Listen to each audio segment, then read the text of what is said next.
What I love about how Democratic operatives and politicians and pundits are acting right now as though they didn't see the polls for a year. Like, it's amazing. All of this information was out there about how this was going, the trajectory it was on. Latino voters, for instance, were saying in polling a year ago that the economy was their number one concern. And surprise, surprise, it was what they put when they filled out the exit polls. They also were losing support amongst Latinos over the last 2 years, consistently. And the polls were there, and articles were written about it, and yet nothing was done. But then the election is over, and it's all, I can't believe that we lost all this support amongst Latino voters. Who could have seen this? What Democrats showed with the way that they were treating Latinos this week, have been treating them, have been talking about them, is that they have no respect for them. None of us should really be surprised that they did this, because look at the way that they've treated Arab American voters over the last year. But, they always tried to pander to Latino voters because Latino voters usually vote Democrat. But then this election, the Democrats lost a ton of support from Latinos, and the knives came out. I mean, it was kind of amazing just how quickly the mask completely came off and how racist so many of them got. Which is wild, because if you lose an election, your question should be, what did we do wrong? Not what did you do wrong? Listen to just these two clips of pundits on TV and podcasters talking about how actually the only reason why Latino men voted for Trump could not have been any of the reasons that they said they did. It's because you need to understand they're sexist, okay? Latinos in Texas, a district that's 97% Latino, went 75 percentage points for Donald Trump. Why? Misogyny. It's on the border. The border crisis is on their doorstep. And they were begging people to care about it for years. So we need to take some lessons. That's what that was. And I will dare to say that is the Latino man who wouldn't want a woman president. I mean, you and I had this discussion before, and I have audios from the Latino men who were calling my show telling me that they wouldn't vote for her just because she was a woman. And that is unfortunately, but that's part of the Latino culture, right? Where the Latino, the man is the one, the provider, and we're the boss. And we still unfortunately have a lot of Latinos with that mentality where the woman belongs in the kitchen. That is a reality of the Latino male chauvinist culture.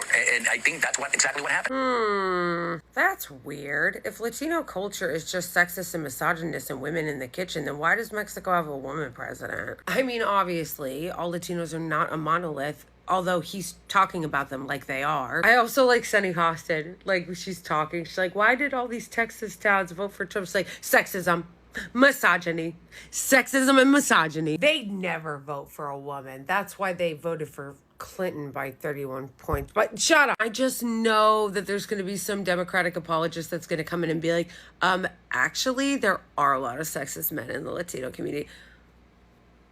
I'm not saying that there's not. There are sexist men in every community. Every community. Yeah, sexism and misogyny have existed in every culture since the beginning of time. No one's saying that there's not.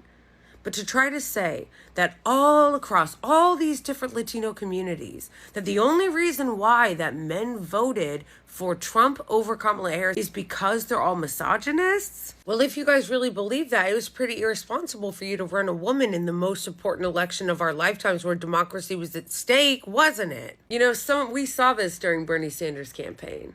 This is why men don't like Democrats, okay? This is why men don't, because when men supported Bernie Sanders, what did they say? You're toxic, you're a sexist Bernie bro. And the second men don't support the Democrats, they turn around and say, you're a sexist misogynist. This is great campaign outreach, by the way. Democrats keep this shit up and they're gonna lose Latino voters going forward. Like, Latinos are no longer going to be, they're not already a reliable Democratic voting bloc. But keep this shit up, you'll have none of them. It's like they're incapable of taking accountability. Look at this article. Kamala Harris deserved better. And there's no easy explanation as to why she didn't get it. First of all, if you can't come up with an explanation as to why she didn't win, you shouldn't be a journalist.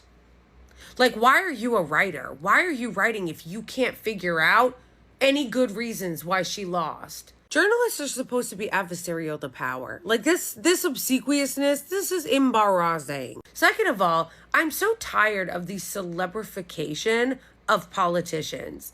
Kamala deserved better. No one deserves to be president. Why is it that you're treating it like being president and becoming the most powerful person in the world is owed to someone, that this is about her self-actualization and not serving the people. But there will be no self-reflection, friends, because this is how the Democrats respond and will continue to respond. Nancy Pelosi insists that the election was not a rebuke of the Democrats. Oh no, it's never a rebuke. They didn't fail you. You failed them. Let me close with MSNBC propagandist Joy Reid, who, incidentally, wanted to play the same sexist game against Bernie Sanders in 2020 and ran with the lie, the actual made-up hoax that he supposedly told Elizabeth Warren that she could never be president because she was a woman, and then invited a body language expert, some lunatic, to come on and say that he stood and hunched a certain way and wagged his finger, so that means that he was sexist and they could really read between the lines and read between what he's doing. Absolute psychotic shit. But they were willing to pull out all the stops to call him sexist and smear him because they wanted him to lose. And she fully participated in that entire fucking smear during that entire fucking campaign. So here she is now trying to do her best to ensure that Latinos never vote for Democrats again. Also Latino men who, despite the utter disrespect shown by Trump and his promise to deport some of your mixed status families, most of them voted in a 55% majority to make the deportations happen. Y'all voted with Stephen Miller and David Duke and against your own sisters and chose Kamala Harris with 60% of their votes. So you own everything that happens to your mixed status families and to your wives, sisters, and abuelas from here on in. This is the same woman that said that Kamala Harris ran a flawless campaign. That the campaign, yes, the campaign was flawless, she said. I want you to name me one Republican that ever did that.